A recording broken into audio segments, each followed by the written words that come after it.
Hey guys, welcome to this video from Propulsion Swimming. I'm Dan, and in this week's video we're going to go through the Swim England Learn to Swim stages, starting with stage 1.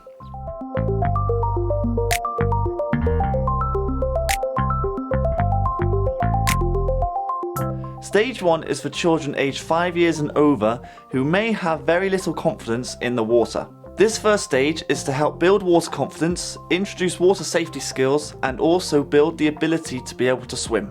Swimmers in this stage may use any floating equipment to help them throughout all of their lessons.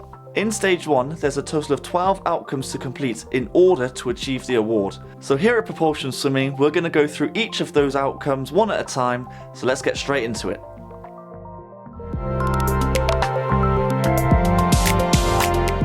Outcome number 1 is to enter the water safely. This can be done by getting swimmers to go down a stepladder, or a better way is by sitting and swiveling into the water.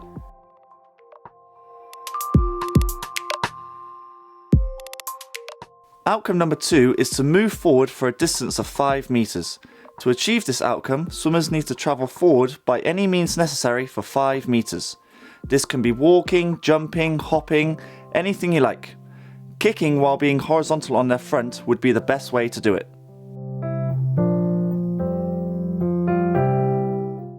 Outcome number 3 is to move backwards for a distance of 5 meters. This outcome is exactly the same as the previous one, however the swimmer will need to travel backwards for 5 meters.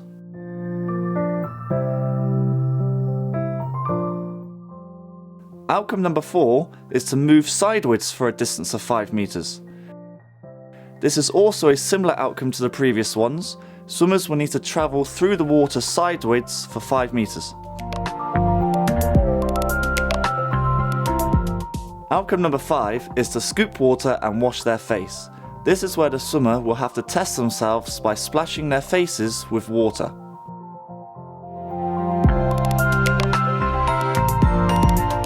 Outcome number 6 is to be comfortable when showered from overhead. This is an outcome to judge how confident a swimmer is when having water poured over their head.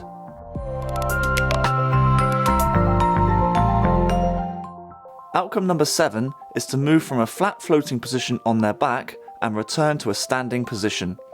As flotation devices are allowed in this stage, such as noodles and armbands, swimmers have to lie horizontally on their back for a couple of seconds and then return to a standing position afterwards.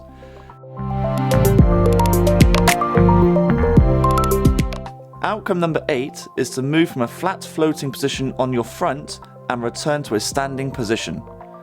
This outcome is exactly the same as the previous outcome, but swimmers will be floating on their front before returning to the standing position.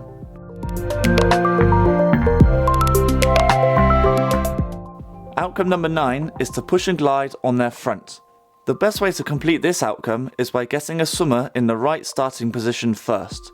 Swimmers should stand with their back against the wall and their arms extended out in front of them.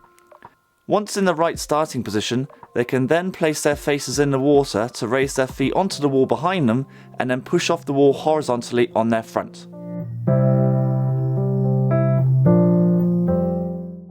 Outcome number 10 is to push and glide on their back. Similar to the previous outcome, swimmers will need to push off the wall in a horizontal position again, but this time on their back. Having their arms extended above their head isn't necessary, but can be a nice bonus to work towards.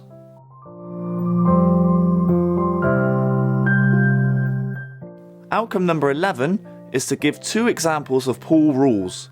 This is an outcome that can help children understand the importance of health and safety at swimming pools.